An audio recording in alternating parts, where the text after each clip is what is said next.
Guys, welcome back to the channel something crazy. তো বন্ধুরা, আজ আমার এই ভিডিওটি আমার মাতৃভাষা অর্থাৎ বাংলা ভাষা দ্বারা শুরু করছি। তো আশা করি আপনাদের সবাই ভালো লাগবে, সবাই মনোযোগ দিয়ে দেখুন এবং আনন্দ করুন। তো চলুন আজ এই ভিডিওর মাধ্যমে আপনাদের নিয়ে যাব আন্দামানে খুবই একটি জনপ্রিয় জায়গাতে, মেইনা পার্কে।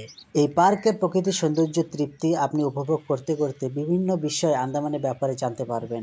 আমরা সকলেই জানি স্বাধীনতা পাওয়া আমাদের জন্য কখনই খুবই সহজ ছিল না। এখানে আপনি জানতে পারবেন আমাদের ভারতের স্বাধীনতার জন্য অনেক ফ্রিডম ফাইটার্স যারা তাদের জীবনের বলিদান দিয়েছেন, এবং সেই সব মহান ব্যক্তিদের ব্যাপারে কিছু তথ্য আপনি এখান থেকে পেতে পারেন।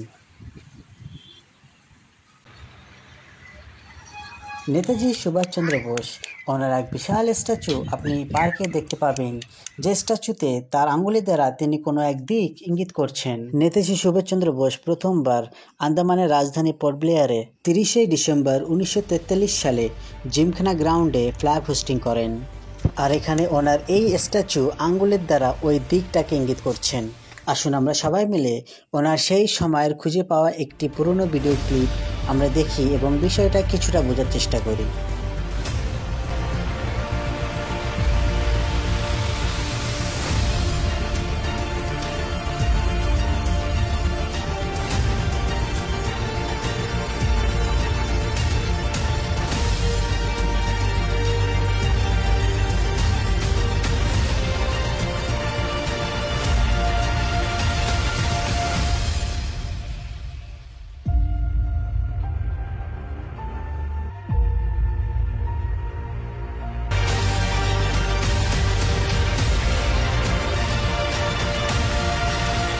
আশা করি এখন পর্যন্ত আপনাদের ভিডিওটি খুব ভালো লাগছে।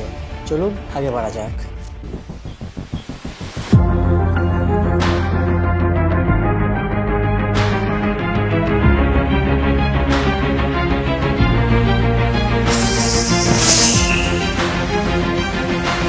এই পার্কে আপনি যুদ্ধে ব্যবহৃত বেশ কিছু ওয়েপন্স দেখতে পাবেন, যেমন মিসাইল, মিলিটারি ট্যাঙ্কার, ক্যানন। এইসব গড়ে মিলে আপনার কিউরিওসিটিটা আরও বেশি উৎপন্ন করবে।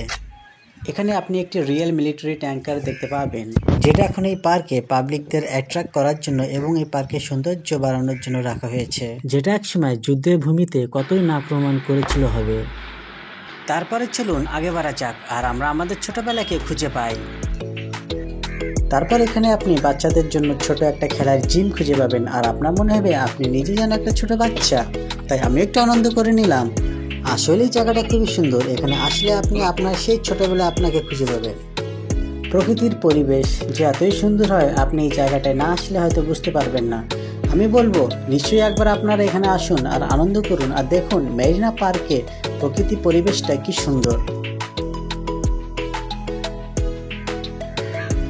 আসলে এই পার্কে শুধুমাত্র দেখার বিষয় নয়, অনেক কিছু জানার এবং বোঝার বিষয়ও আছে। এই মেরিনা পার্কের সম্পূর্ণ নাম হলো Mahatma Gandhi marine national park, আর এই পার্কটি নির্মিত হয় 24 মে 1983 সালে। আর আপনাদের এটাও জানিয়ে দিই, এই পার্কটি স্থাপন করা হয় under the wild life protection act of 1972, এবং এর মেন উদ্দেশ্য ছিল কোরালস এবং সমুদ্র কচ্ছপদের সংরক্ষণ করা। আর এখানে আপনি দেখতে পাবেন একটি artificial Andaman and Nicobar islands. এই আইল্যান্ডটা আসলে বানানো হয়েছে আমাদের বোঝানোর জন্য এবং কি কি আইল্যান্ডস আছে তার নাম জানার জন্য, আর যেখানে আমাদের বসতি আছে।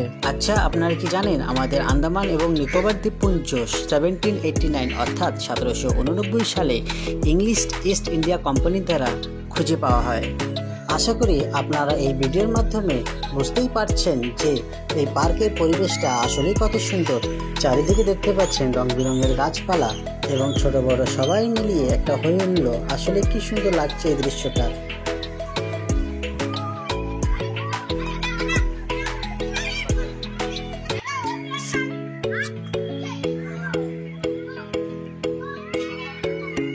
তারপর আমরা পৌঁছে গেলাম ডাইনোসর যুগে। আচ্ছা, আপনারা কি জানেন আজ থেকে 230 মিলিয়ন বছর আগে ট্রাইসিক যুগে ডাইনোসর আসে এই পৃথিবীতে, এবং 66 অর্থাৎ 66 মিলিয়ন বছর আগে এই পৃথিবী থেকে ডাইনোসর লুপ্ত হয়ে যায়। এবং এর প্রধান কারণ ছিল আকাশ থেকে পড়া এক অ্যাস্ট্রয়েড, যার সাইজ প্রায় 10 থেকে 15 কিলোমিটার, এবং এর নাম ছিল চিকস্লুপ।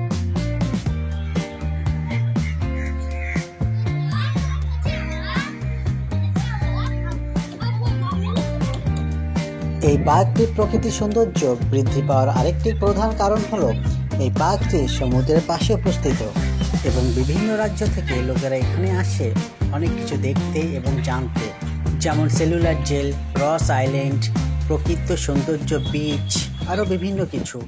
অবশ্যই এ ব্যাপারে অন্য কোনো ভিডিওতে আলোচনা করব। তো বন্ধুরা, চলুন এখন শেষের দিকে এগোনো যাক। তো এখানে আপনি দেখতে পাচ্ছেন অনেক ফল ফুল আছে।